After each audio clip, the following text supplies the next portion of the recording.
At sa wakas ay natuloy din kami sa pagpunta dito sa Dolly Store. Everything's gonna be okay.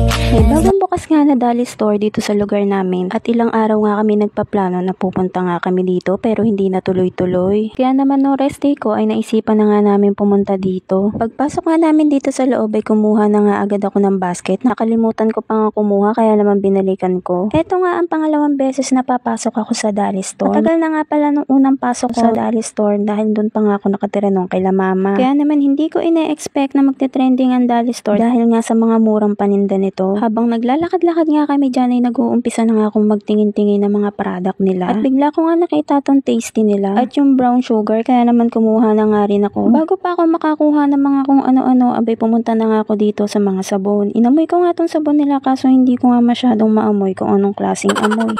Pagkatapos ko nga pumunta doon sa mga sabon ay pumunta naman ako dito sa mga shampoo. Nakita ko nga tong Empress shampoo nila. Grabe, may sarili nga pala silang brand. Alam nyo bang mura lang yung kaya naman kumuha na ako ng napakarami. Kumuha ako ng dalawang klaseng kulay ng shampoo para matry namin. Nakakita rin nga pala ako dito ng toothbrush at mura nga lang 12 pesos pero hindi nga muna ako kumuha. Nakita ko nga rin tong mga napkin at panty liner kaya naman kumuha na nga rin ako. Sa kabilang side naman ay nakita ko naman tong own brand nila na ketchup. Nakakatuwa nga yung pangalan nila. Tingnan mo naman, Kulina. Akala ko nga napatingin ako sa salamin dahil nakita ko yung sarili ko. Tingnan nyo naman, napakalaking toyo. Parang yung toyo ko. Char. Nakita ko nga ulit si Maring Kulina at nakita ko naman tong sweet and chili nila. Sa kabilang side naman ay nakita ko naman tong patis nila na chili mansi. Maya-maya nga ay nakalimutan ko, hindi nga pala ako nakakuha nitong keratin kaya naman bumalik ako at kumuha na ako ng 1 dosena. Nang makakuha na nga ako nitong keratin ay pumunta naman ako dito sa mga UTI section. Maya-maya nga ay nakita ko tong chichiri ang binibili ko nung bata pa ako. Naalala ko no na tigpipiso nga lang yung binibili ko tapos meron na nga ganito kalaki. Nakakita nga rin pala ako ng mga iba't ibang chichirya na malalaki at nakita ko nga rin tong Tommy. Kaya naman kumuha na rin ako ng 4 para tagi-isa nga kami. Marami din mga iba't ibang chichirya na nakadisplay dun sa kanila pero hindi na nga kami kumuha dahil hindi naman namin to laging kinakain. Sa harap nga ng mga chichirya ay nakita ko nga tong Twist O nila. Nagpapabili nga sa akin yung anak ko. Sabi ko doon na lang kami kumuha sa rep para malamig. Kaso pagpunta nga namin sa rep wala naman laman na ganito. Hindi na nga rin kami kumuha dahil nga wala naman kaming rep sa bahay. Pangit naman kung iinumin nilang hindi malamig. Ngayon na nga lang ako nakapunta uli sa grocery. Ang totoo naman hindi naman talaga kami mag-grocery dito. Kumuha lang kami ng mga iba naming kangailangan sa bahay. Marami nga din pala silang mga drinks dito na pwede yung pagpilian. Pagkatapos nga yan ay pumunta ako dito sa biscuit section. Nakita ko nga tong Swiss roll na tinapay. Hindi nga siya ganun kapamilyar sa akin pero kinuha ko na kasi nga mukha siyang masarap. Kumuha nga ako ng 4 na perasong magkakaibang flavor. Dito naman sa kabilang side ay nakita ko naman tong Red Choco Wafer. Dahil nga hindi ko pa natitikman tong cookies and cream na flavor ay kumuha na nga rin ako ng 4 na peraso. Dito naman sa bandang dulo ay tinuro nga sa akin ni Jelix mapagmahal tong mga butter toast at yung mga iba pang matitigas na tinapay. Kaso nga ay hindi ako masyadong mahilig sa mga matitigas na tinapay. Dahil nga nakapasta yung ngipin ko at nahihirapan na nga akong ngumaya ng sobrang matitigas. Dito naman sa tapat ng mga tinapay ay nakita ko nga tong Kopi Huwan. Grabe, napakamura nga lang ng kape nito kaya naman napabili ako dahil nga sabi ni Jelix mapagmahal ay mag-try nga daw kami. Padaan nga uli kami dito sa mga palaman at nakita nga ni Jelix mapagmahal tong Gona. Hindi pala ako nakakuha kanina. Akala ko na ilagay ko na sa basket, yung pala ay binili ko sa istante.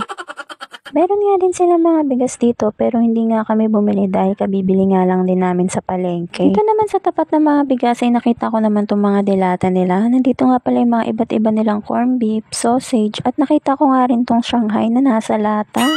Tinawag ko nga si Jelix mapagmahal para nga pakita ko sa kanya tong Shanghai na nasa lata. O hindi nyo kaya, yung Shanghai nagkasya sa lata. Char. Nalingat nga lang ako saglit, abay nakita ko na nga tong si Jelix mapagmahal na may hawak-hawak na soju. Oh no! Sabi niya nga sa akin ay mahal nga daw yun. Sabi ko nga sa kanya, ganun talaga kapag made in Korea. Char. Habang naglalakad nga kami ay nakita nga namin tong latang to na may nakasulat na mayo. Sauce ko, akala ko kung ano na, yung pala whole corn. Dito naman sa kabilang side ay nakita ko naman tong brand ng Richie's na pansit canton. Grabe, napag-iiwan na ba talaga ako dahil hindi ko na alam na may mga bagong. Isang brand lang kasi yung alam ko na palagi kong kinakain na canton. Meron nga din sila ditong 200 ml na toyo, suka, patis, at oyster sauce na iisa ang brand. At syempre, meron din sila ditong tinitindang mga frozen food. Nakita nga ng anak ko at tinuturo nga sa akin tong ice cream. Nagpapabili nga siya sa akin. Sabi ko nga doon na nga lang bumili malapit sa amin dahil nga merong maliliit na cup doon. Medyo malaki din kasi yung binebenta nilang ice cream dito. Maglalakad pa naman kami pa uwi, baka pagdating namin sa bahay ay tunaw na yun, hindi na nga namin makain. Habang naglalakad nga kami dyan ay napansin nga to ni Jelix mapagmahal tong nappy diaper. Abay, mapapakamot ka na nga lang sa ulo dahil napagkamalan niya nga yung napkin.